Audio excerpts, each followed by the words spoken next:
Hi dear 10th standard students, first language English 14E ಈ subject related ಆಗಿ ಈ ವರ್ಷ ಪಬ್ಲಿಕ್ ಎಕ್ಸಾಮ್ ಬರೆಯೋಕೆ ಹೋಗುವಂಥ ವಿದ್ಯಾರ್ಥಿಗಳಿಗೆ ಅನುಕೂಲ ಆಗಲಿ ಅಂತೇಳಿ ಒಂದೊಂದು ಗ್ರಾಮರ್ ಟಾಪಿಕ್ಸ್ಗಳನ್ನ ತಗೊಂಡು ಆ ಗ್ರಾಮರ್ ಟಾಪಿಕ್ಸ್ಗೆ ಸ್ಟೇಟ್ ಲೆವೆಲ್ ಪ್ರಿಪ್ರೇಟರಿನಲ್ಲಿ ಯಾವ ಕ್ವಶನ್ಸ್ಗಳು ಬಂದಿದ್ವು, ಮಾಡೆಲ್ ಪೇಪರ್ನಲ್ಲಿ ಯಾವ ಕ್ವಶನ್ಸ್ಗಳು ಬಂದಿದ್ವು, ಹಾಗೆ ಇನ್ನುಳಿದಂತೆ ಪ್ರೀವಿಯಸ್ ಇಯರ್ನಲ್ಲಿ ಯಾವ್ಯಾವ ಕ್ವಶನ್ಸ್ಗಳು ಬಂದಿದ್ವು, ಈ ರೀತಿ ಡಿಸ್ಕಷನ್ ಮಾಡ್ತಾ ಹೋಗೋಣ.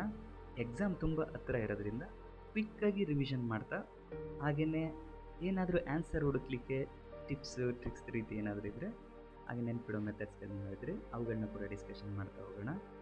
ಸೊ ಕ್ವಿಕ್ಕಾಗಿ ಮೂವ್ ಆಗ್ತಾ ಇರ್ತೀವಿ, ಅಲರ್ಟ್ ಆಗಿರಿ. 1ರಿಂದ 20ವರೆಗೆ ಸುಮ್ಮನೆ ಕ್ವಶನ್ ಬರ್ಕೊಳ್ರಿ. ನಾನಿಲ್ಲಿ ಕ್ವಶನ್ ಓದ್ತಿದ್ದಂಗೆ ಆನ್ಸರ್ ಏನಿರ್ಬೋದು ಅಂತ ಗೆಸ್ ಮಾಡಿ ಬರೀರಿ. ನಾನು ಆನ್ಸರ್ ಹೇಳಾದ್ಮೇಲೆ ಸರಿಯಾಗಿದ್ದರೆ ಟಿಕ್ ಹಾಕ್ಕೊಳ್ರಿ. ಲಾಸ್ಟಲ್ಲಿ ಕ್ಯಾಲ್ಕುಲೇಟ್ ಮಾಡಿರಿ ಟೋಟಲ್ ಎಷ್ಟು ಮಾರ್ಕ್ಸನ್ನು ಈ ಒಂದು ಪ್ರಿಪೋಸಿಷನ್ ಅನ್ನೋ ಟಾಪಿಕ್ಕಿಂದ ನೀವು ತೊಗೊಳ್ಳೋಕ್ಕೆ ಶಕ್ತರಾಗಿದ್ದೀರಾ ಅಂತ ಅಂದ್ಬಿಟ್ಟು. ಓಕೆನಾ? ಸೊ ಈ ರೀತಿ ಎಲ್ಲ ಟಾಪಿಕನ್ನು ಮಾಡ್ತಾ ಹೋಗೋಣ. So let start. State level preparatory first, ಅದರಲ್ಲಿ ಬಂದಿರೋ question, he was struck dash his enemies with a heavy stick. ಇದಕ್ಕೆ ಆನ್ಸರ್ ಯಾವುದಂತಂದರೆ ಬೈ ಆನ್ಸರ್ ಆಗಿದೆ. ಸ್ಟ್ರಕ್ ಅಂದರೆ ಏಟನ್ನು ಹೊಡೆಯುವಂಥದ್ದು. He was struck by his enemies with a heavy stick. ಸ್ಟಿಕ್ಕಿಂದ ಗೊತ್ತಾ ತಿಂದಿರುವಂಥದ್ದು. ಸೆಂಟೆನ್ಸ್ನ ಮೀನಿಂಗ್ ಗೊತ್ತಾದರೆ ಈಸಿಯಾಗಿ ಆಗ್ತೀರಾ. ಒಂದು ವೇಳೆ ಸ್ವಲ್ಪ ಗೊಂದಲ ಆದಾಗ ಸ್ವಲ್ಪ ಚೆಕ್ ಮಾಡಿ ನೋಡಿ. ಇದು ಪ್ಯಾಸಿವ್ ವಾಯ್ಸ್ ರೂಪದಲ್ಲಿರುವಂತಹ ಸೆಂಟೆನ್ಸ್ ಆಗಿದೆ. ಈ ವಾಸ್ ಸ್ಟ್ರಕ್ ಬೈ. ನೆಕ್ಸ್ಟ್ ಎರಡನೇ ಕ್ವಶನ್ ಹೋಗೋಣ. She had to travel dash air. ನೋಡಿ, ಯಾವುದಾದ್ರೂ ವೆಹಿಕಲ್ಸ್ಗಳು ಅಂತ ಬಂದಾಗಲೂ ಕೂಡ ಬೈ ಅನ್ನೋದನ್ನ ಯೂಸ್ ಮಾಡ್ತಾರೆ. She is coming by train, is coming by bus, is coming by car, ಈ ರೀತಿಯಲ್ಲಿ. ಆದರೆ ಒಂದು ಪಾಯಿಂಟ್ ಹುಷಾರಾಗಿದೆ, ವೆಹಿಕಲ್ಸ್ಗಳಿಲ್ದಲೇ ನಡ್ಕೊಂಡು ಬರ್ತಾ ಇದ್ದಾರೆ ಅಂದಾಗ ಆನ್ ಅಂತ ಬಳಸ್ತೀವಿ. Okay, is coming on foot, ಆ ರೀತಿ. ನೆಕ್ಸ್ಟ್ ಕ್ವಶನ್ ನೋಡಿ, she went dash the class room. ಇದಕ್ಕೆ ಸರಿಯಾಗಿರುವಂಥ ಉತ್ತರ ಇನ್ ಟು ಅಂತ ಆಗುತ್ತೆ. ಸ್ಟೂಡೆಂಟ್ಸ್, ನಿಮ್ಗೊಂದು ಡೌಟ್ ಆಗ್ಬೋದು, ಇನ್ ಕ್ಲಾಸ್ ರೂಮ್ ಅಂತ ಯಾಕೆ ಬರಲ್ಲ? ಇನ್ ಅಂದರೆ ಸ್ಟ್ಯಾಟಿಕ್ ಆಗಿರೋದು, ಮೂಮೆಂಟ್ ಇಲ್ದಲೇ ಆಲ್ರೆಡಿ ಕ್ಲಾಸ್ ರೂಮ್ ಒಳಗಡೆ ನಿಂತಿದ್ರೆ ಕುಂತಿದ್ರೆ ಅವಾಗ ಇನ್ ಅಂತ ಯೂಸ್ ಮಾಡ್ತೀವಿ. She is in the class room, ಆ ರೀತಿ. ಬಟ್ ವೆಂಟ್, ಗೋಯಿಂಗ್, ಕಮಿಂಗ್, ಈ ರೀತಿ ವೆಂಟ್ ಅಂತ ಮೂಮೆಂಟ್ ಕೊಡ್ತಾ ಇದ್ದಾರಲ್ಲ ಅವಾಗ ಇನ್ ಟು ಅಂತ ಯೂಸ್ ಆಗುತ್ತೆ. She went into the classroom. So next model paper 1ರಲ್ಲಿ, the girl saw the painter standing dash the Torrent.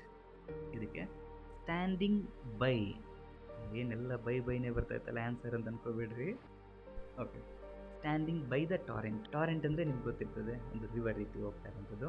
ಈ ಸೆಂಟೆನ್ಸ್ನಲ್ಲಿ ಬೈ ಅನ್ನೋದು ಏನು ಮೀನಿಂಗ್ ಕೊಡುತ್ತೆ ನೋಡಿ. The girl saw the painter standing by the Torrent. ಆ ಟಾರೆಂಟ್ನ ಹತ್ತಿರ, ನಿಯರ್ ಅನ್ನೋ ಮೀನಿಂಗ್ ಕೊಡುತ್ತೆ. ನೆಕ್ಸ್ಟ್ ಟು ಅಥವಾ ನಿಯರ್ ಅನ್ನೋ ಮೀನಿಂಗ್ನ ಬೈ ಅನ್ನೋದು ಇಲ್ಲಿ ಕೊಡುತ್ತೆ.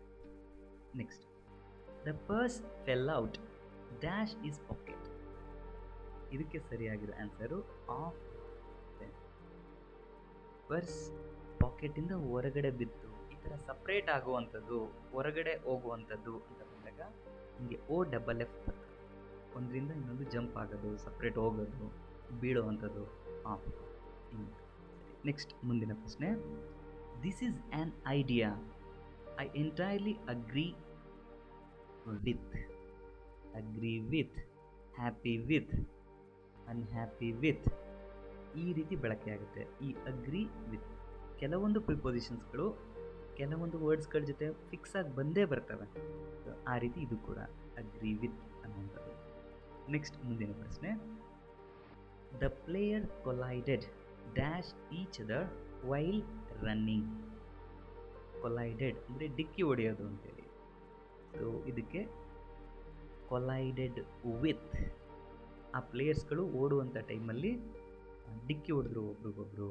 ಒಂದು ವೇಳೆ ಏನಾದರೂ ಫ್ರೇಸಲ್ ವರ್ಬನ್ನು ಕೊಟ್ಟರೆ ಈ ಕೊಲೈಡೆಡ್ ವಿತ್ ಇದೆಯಲ್ಲ ಅದ್ರ ಬದಲು ರ್ಯಾನ್ ಇಂಟು ಅನ್ನೋದು ಕೂಡ ಮ್ಯಾಚ್ ಆಗುತ್ತೆ. ರ್ಯಾನ್ ಇಂಟು ಒಂದಕ್ಕೊಂದು ಡಿಕ್ಕಿ ಹೊಡೆಯೋದು, ಅದೇ ಫ್ರೇಸಲ್ ವರ್ಬ್. ಫ್ರೇಸಲ್ ವರ್ಬ್ನ ಟಾಪಿಕ್ ಬಂದಾಗ ಅವಾಗ ಡಿಸ್ಕಷನ್ ಮಾಡ್ತೀನಿ ಇದ್ರ ಬಗ್ಗೆ. ಆ ಫ್ರೇಸಲ್ ವರ್ಬ್ ಅನ್ನೋ ಟಾಪಿಕ್ ಕೂಡ ನಿಮ್ಗೆ ಇರೋದ್ರಿಂದ ಸ್ವಲ್ಪ ಎಕ್ಸ್ಟ್ರಾ ಕನೆಕ್ಷನ್ ಕೊಟ್ಟೆ ಅಷ್ಟೇ. ಸರಿ, ಪ್ರೀವಿಯಸ್ ಇಯರ್ ಕ್ವಶನ್ಸ್ಗಳನ್ನು ನೋಡೋಣ ಈಗ. The doctor entrusted the nurse dash the duty of looking after the. ಇದಕ್ಕೆ ಎಂಟ್ರಸ್ಟೆಡ್ ಅಂತ ಬಂತು ಅಂದರೆ ವಿತ್ ಅಂತಲೇ ಬರ್ತದೆ. ಎಂಟ್ರಸ್ಟೆಡ್ ವಿತ್ ಅಂದರೆ ಒಬ್ರಿಗೆ ರೆಸ್ಪಾನ್ಸಿಬಿಲಿಟಿಯನ್ನು ಕೊಡುವಂಥದ್ದು, ಜವಾಬ್ದಾರಿಯನ್ನು ಕೊಡುವಂಥದ್ದು ನಾವು ಎಂಟ್ರಸ್ಟೆಡ್ ವಿತ್ ಅಂತ ಕರಿತೀವಿ. ನೋಡಿ, ಈ ವಿತ್ ಅನ್ನೋ ವರ್ಡ್ ಬಹಳಷ್ಟು ಕಡೆ ಯೂಸ್ ಆಗುತ್ತೆ. Agree with, happy with, unhappy with, interested with, ಈ ರೀತಿಯ ವರ್ಡ್ಸ್ಗಳನ್ನ ನೀವು ಲಿಸ್ಟ್ ಮಾಡ್ಕೊಳ್ರಿ ಒಂದು ಕಡೆ. ಎಕ್ಸಾಮ್ಗೆ ಹೋಗೋಕ್ಕಿಂತ ಮುಂಚೆ ಒಂದ್ಸತಿ ನೋಡ್ಕೊಂಡು ಹೋಗ್ರಿ ಅವನ್ನ. Next, dash she is not beautiful, she wants to be a film star. ನೋಡಿ, ಇದು ಕಂಜಂಕ್ಷನ್, ಇದು ಪ್ರಿಪೋಸಿಷನ್ ಅಲ್ಲ, ಪ್ರಿವಿಯಸ್ ಇಯರ್ನಲ್ಲಿ ಕೊಟ್ಟಿದ್ದಾರೆ ಅದನ್ನ. ಓಕೆ, ಇದಕ್ಕೆ ಮೀನಿಂಗ್ ನೋಡಿದ್ರೆ ದೋ ಅಂತೇಳಿ ಬರುತ್ತೆ. Though she is not beautiful, she wants to be a film star. ಅವಳು ಚೆನ್ನಾಗಿಲ್ಲ ಅಂದ್ರೂ ಫಿಲಮ್ ಸ್ಟಾರ್ ಆಗಬೇಕು ಅಂತ ಆಸೆ ಪಡ್ತಾ ಇದ್ದಾಳೆ ಅಂತೇಳಿ. ಸೊ ನಮ್ಮ ಈ ಮಾಡೆಲ್ ಪೇಪರ್ಗಳು ಇವನ್ನೆಲ್ಲ ಚೆಕ್ ಮಾಡಿದಾಗ ಪ್ರಿಪೋಸಿಷನ್ ಮಾತ್ರ ಕೊಡ್ತಾ ಇದ್ದಾರೆ. ಹಾಗಾಗಿ ಇದು 90% ಬರೋ ಚಾನ್ಸಸ್ ಇಲ್ಲ. ತಪ್ಪಿ ಬಂದುಬಿಟ್ರೆ ಇರಲಿ ಅನ್ನೋದಕ್ಕೋಸ್ಕರ ಕೊಟ್ಟಿದ್ದೀನಿ. ಯಾಕಂದರೆ ಎಕ್ಸಾಮ್ ಅಂದರೆ ಆಗಿಲ್ವಾ, ಎಕ್ಸ್ಪೆಕ್ಟೇಷನ್ ಹಿಂಗೆ 100% ಬರುತ್ತೆ ಅಂತ ಅನ್ನೋಂಗಿಲ್ಲ. ಮ್ಯಾಕ್ಸಿಮಮ್ ಪ್ರಿಪೇರ್ ಆಗಿ ಹೋಗೋದು ಅಷ್ಟೇ ನಮ್ಮ ಕೆಲಸ. ನೆಕ್ಸ್ಟ್ ಕ್ವಶನ್, ಈ work in the bank dash 2 months. ಇದಕ್ಕೆ ಪ್ರಿಪೋಸಿಷನ್ ಫಾರ್ ಅಂತ ಬರುತ್ತೆ. ಯಾಕೆಂತಂದರೆ ಫಾರ್ 2 months ನೋಡಿ, ಟೋಟಲ್ ಮಾಡಿಬಿಟ್ಟು ಕೊಟ್ಬಿಟ್ಟಿದ್ದಾರೆ. ಬಿಗಿನಿಂಗ್ ಟೈಮನ್ನು ಮಾತ್ರ ಕೊಟ್ಟಿದ್ರೆ ಯಾವ ವರ್ಷದಿಂದ ಯಾವ ಮಂತು ಅಂತ ಪರ್ಟಿಕ್ಯುಲರ್ಗೆ ಆ ಪಾಯಿಂಟ್ ಆಫ್ ಟೈಮ್ ಕೊಟ್ಟಿದ್ರೆ ಅವಾಗ ಸಿನ್ಸ್ ಅಂತ ಬೇಕಾದ್ರೆ ಯೂಸ್ ಮಾಡ್ಕೊತಿದ್ವಿ. ಸಿನ್ಸ್ ಜನವರಿ, ಸಿನ್ಸ್ ಫೆಬ್ರವರಿ, ಈ ರೀತಿನೇ. ಬಟ್ ಇಲ್ಲಿ ಟೋಟಲ್ ಮಾಡಿ 2 ಅಂತ ಕೊಟ್ಬಿಟ್ಟಿದ್ದಾರಲ್ವಾ, 2 months ಅಂತ, ಹಿಂಗಾಗಿ ಫಾರ್ ಅನ್ನೋದು ಯೂಸ್ ಆಗುತ್ತೆ. ಹಾಗೆ ಇದರಲ್ಲಿ ಯಾವುದೇ ಕ್ವಶನ್ ಇಲ್ಲ. ನೆಕ್ಸ್ಟ್ ಮುಂದಿನ ಪ್ರಶ್ನೆಗೆ, I request you to intimate dash me what you should do. ಇದಕ್ಕೆ ಇಂಟಿಮೇಟ್ ಅಂತ ಬರೋ ಪದಕ್ಕೆ ಇಂಟಿಮೇಟ್ ಟು ಮೀ, ಟು ಅನ್ನೋದು ಬರುತ್ತೆ ಇಲ್ಲಿ. ನೋಡಿ, ಈ ಇಂಟಿಮೇಟ್ ಅಂತಂದರೆ ಅದರ ಮೀನಿಂಗು ಇನ್ಫಾರ್ಮ್ ಮಾಡೋದು, ತಿಳಿಸೋದು ಅಂತೇಳಿ. ಆದರೆ ಒಂದು ಟ್ರಿಕ್ಸ್ ಗಮನಿಸ್ಬೇಕು, ಇಂಟಿಮೇಟ್ ಟು ಮೀ ಅಂತ ಬಳಸ್ತೀವಿ, ಆದರೆ ಡೈರೆಕ್ಟಾಗಿ ಅವರು ಇನ್ಫಾರ್ಮ್ ಅಂತ ಕೊಟ್ಟರೆ ಇನ್ಫಾರ್ಮ್ ಟು ಮೀ ಅಂತ ಬಳಸಲ್ಲ, ಇನ್ಫಾರ್ಮ್ ಮೀ ಡೈರೆಕ್ಟಾಗಿ ಅದನ್ನು ಹಾಕ್ತಾರೆ. ಓಕೆ, ಇಂಟಿಮೇಟ್ ಟು ಮೀ ಅದೊಂದು ಭಾಗ, ಆದರೆ ಇನ್ಫಾರ್ಮ್ ಮೀ ನೋಡಿ ಇಲ್ಲಿ 2 ಕ್ಯಾನ್ಸಲ್ ಆಗುತ್ತೆ. ಓಕೆ, ಮುಂದಿನ ಪ್ರಶ್ನೆಗೆ ಹೋಗೋಣ. Ramesh ಪ್ಲಕ್ಡ್ the rose dash the garden which was dash the temple.